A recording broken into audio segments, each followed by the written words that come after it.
Hello guys, welcome back to my channel. সবাই কেমন আছো? আশা করি সবাই ভীষণ ভালো আছো আর আমিও ভালো আছি। চলে আসলাম আবার একটা নতুন clay pendant jewellery making video নিয়ে। আমি কিন্তু অলরেডি এর আগে পুরোটাই বানিয়েই ফেলেছি, জাস্ট লাস্ট ফিনিশিং দেওয়ার সময় তোমাদেরকে একটুখানি শেয়ার করছি।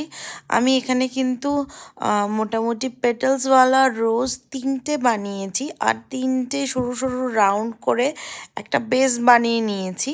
বেসের উপরে আমি ছোট্ট ছোট্ট দুটো গোলাপ আর তার সাথে 3টে বড় গোলাপ, মানে বড় থেকে ছোট সাইজের 3টে বড় গোলাপ সাজিয়েছি। আর দুই সাইডে 3টে পাতা দিয়েছি, গোলাপ ফুলের যেরকম পাতা থাকে।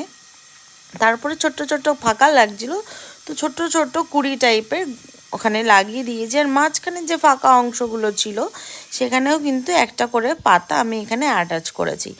আর যে এক সাইডের জায়গাটা ফাঁকা রয়েছে সেখানে কিন্তু আমি ডটিং টুলসের সাহায্যে প্রথমে বড় আর তারপরে ছোট ছোট ছিদ্র করে নিচ্ছি। এটাতে করে টেক্সচারটা বেশ সুন্দর লাগে। আর আলাদা আলাদা করলে পরে কি হয়, মানে সিকোয়েন্সটা বেশ ভালো বোঝা যায়। আর দেখো এখানে আমি একদম কর্নারে কিন্তু ভি শেপ করেছি একটা ছুরি দিয়ে।